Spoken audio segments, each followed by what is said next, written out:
Last ക്ലാസ്സിൽ നമ്മൾ പഠിച്ച എസ് എന്ന് പറയുന്നത് പാർട്ടിക്കിൾ ഇൻ എ ബോക്സ് ആയിരുന്നു, or in A one dimensional box. അപ്പോൾ ഈ ഒരു എസ് എ പാർട്ടിനെ റിലേറ്റഡ് ആയിട്ടുള്ളൊരു പ്രോബ്ലം പാർട്ടിലേക്ക് പോവാം. അപ്പോൾ ഇവിടെ തന്നിരിക്കുന്ന ക്വസ്റ്റ്യൻ എന്ന് പറയുന്നത് calculate the first 4 energy values of an electron in A one dimensional box of width L is equal to 1 angstrom in electron volt എന്നാണ് ചോദിച്ചിരിക്കുന്നത്. സോ നമ്മളൊരു വൺ ഡയമെൻഷണൽ ബോക്സ് കൺസിഡർ ചെയ്യണം. അതിൻ്റെ ലെങ്ത് തന്നിട്ടുണ്ട് എത്രയാണ്, ഓർ വിഡ്ത്ത് തന്നിട്ടുണ്ട് 1 angstrom എന്നാണ് തന്നിരിക്കുന്നത്. അങ്ങനെയാണെന്നുണ്ടെങ്കിൽ ഇതിനുള്ളിലൊരു particle, consider the particle as an electron, അങ്ങനെ ഒരു പാർട്ടിക്കിൾ ഉണ്ടെങ്കിൽ ആ പാർട്ടിക്കിളിന് പോസിബിൾ ആയിട്ടുള്ള എനർജി ഐഗൺ വാല്യൂസ് ഡിറ്റർമൈൻ ചെയ്യും അല്ലെങ്കിൽ കാൽക്കുലേറ്റ് ചെയ്യും. അതെല്ലാം കാൽക്കുലേറ്റ് ചെയ്യേണ്ട ഫസ്റ്റ് 4 എനർജി വാല്യൂസ് മാത്രം നിങ്ങൾ കാൽക്കുലേറ്റ് ചെയ്താൽ മതി. അപ്പോൾ ഇതിന് നമ്മൾ ആ ഒരു ഡെറിവേഷനിൽ കണ്ടിട്ടുള്ള നമ്മുടെ ഫോർമുല കൺസിഡർ ചെയ്യുക.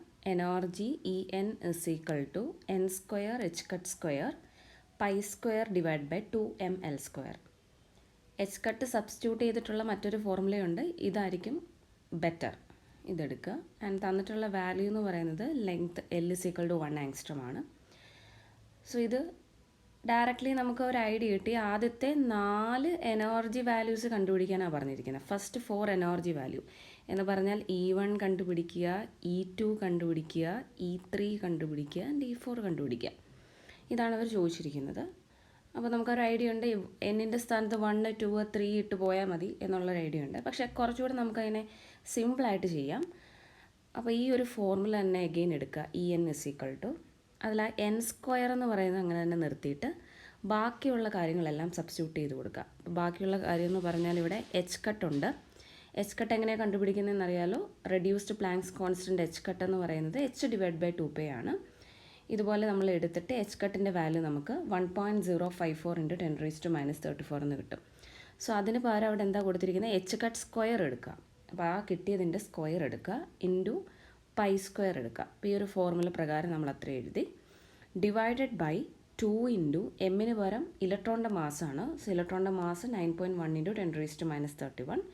And length or width of the box തന്നിട്ടുണ്ട് 1 ആങ്സ്ട്രം ആണ്. സോ എനിക്കത് മീറ്ററിലേക്ക് കൺവേർട്ട് ചെയ്യേണ്ടതായിട്ടുണ്ട്. So 1 × 10⁻10 metre. L² ആണ് എടുക്കേണ്ടത്, സ്ക്വയർ എടുത്തു. അപ്പോൾ ഇത്രയും ചെയ്തതിന് ശേഷം ആ n² അവിടെ തന്നെ നമ്മൾ നിലനിർത്തിക്കൊണ്ട് ബാക്കിയുള്ള ടേംസിനെ നമ്മൾ ചുരുക്കി കൊണ്ടുവരിക എന്നുള്ളതാണ് ചെയ്യേണ്ടത്. സോ അങ്ങനെ ചുരുക്കി കൊണ്ടുവരുമ്പോഴത്തേനും നമുക്ക് കിട്ടുന്നത് ഈ ഒരു രീതിയിലായിരിക്കും. 6.018 × 10⁻18 എന്നായിരിക്കും നിങ്ങൾക്ക് ഇത് സബ്സ്റ്റിറ്റ്യൂട്ട് ചെയ്ത് ഡിവൈഡ് ചെയ്യുമ്പോൾ കിട്ടുന്നത്. പക്ഷേ നമ്മുടെ ചോദ്യത്തിൽ അവർ പറഞ്ഞിട്ടുണ്ട്, എടുത്ത് പറഞ്ഞിട്ടുണ്ട്, ഇലക്ട്രോൺ വോൾട്ടിൻ്റെ ടേംസിൽ തന്നെ വേണം എനർജി. സോ നമ്മളിവിടെ ഈ ഒരു സബ്സ്റ്റിറ്റ്യൂഷൻ വഴി ചെയ്ത് വരുമ്പോൾ നമുക്ക് കിട്ടുന്നത് ഈ എനർജി ഇൻ ടേംസ് ഓഫ് ജൂളാണ്. ഓക്കെ, അപ്പോൾ ജൂളിനെ എങ്ങനെയാണ് ഇലക്ട്രോൺ വോൾട്ടിലേക്ക് കൺവേർട്ട് ചെയ്യുക? ആ കിട്ടിയ ക്വാണ്ടിറ്റി എന്താണോ അതിനെ 1.6 × 10⁻19 കൊണ്ട് ഡിവൈഡ് ചെയ്താൽ നമുക്കതിനെ ഇലക്ട്രോൺ വോൾട്ടിലേക്ക് കൺവേർട്ട് ചെയ്യാം. അപ്പോൾ ഇവിടെ കിട്ടിയ അനുസരിച്ച് ഈ 2 വാല്യൂസ് ഡിവൈഡ് ചെയ്യുമ്പോൾ നമുക്ക് കിട്ടുന്നത് 37.61 എന്നാണ്. പിന്നെ അവിടെ ഓൾറെഡി ഉള്ള n² കൂടെ സബ്സ്റ്റിറ്റ്യൂട്ട് ചെയ്ത് നമ്മുടെ ഫൈനൽ ഫോർമുല നമ്മൾ ക്രിയേറ്റ് ചെയ്തു. അപ്പോൾ ഇത് ഡിവൈഡ് ചെയ്യുമ്പം ശ്രദ്ധിക്കേണ്ട കാര്യം, ബ്രാക്കറ്റ് ഓപ്പൺ ചെയ്തതിന് ശേഷം ആൻഡ് ക്ലോസ് ചെയ്തതിന് ശേഷം മാത്രം ഡിവൈഡ് ചെയ്യുക. അതായത് 6.018 × 10⁻18 അടിച്ച് ഡിവൈഡ് ബൈ ബ്രാക്കറ്റ് ഓപ്പൺ ചെയ്ത് ക്ലോസ് ചെയ്തതിന് ശേഷം ഡിവൈഡ് ചെയ്യാം. ദെൻ നമുക്ക് ആ ഒരു En എന്നുള്ള ഫോർമുല ഇപ്പോൾ ചുരുക്കി ഇലക്ട്രോൺ വോൾട്ടിൽ 37.6 × n² ഇലക്ട്രോൺ വോൾട്ട് എന്ന് കിട്ടിയിട്ടുണ്ട്. ഇനി ഇതിലേക്ക് എന്നിന് പകരം 1, 2, 3, 4 സബ്സ്റ്റിറ്റ്യൂട്ട് ചെയ്ത് കഴിഞ്ഞാൽ ഇലക്ട്രോൺ വോൾട്ടിലുള്ള എനർജി വാല്യൂ ഡയറക്റ്റ്ലി കിട്ടും.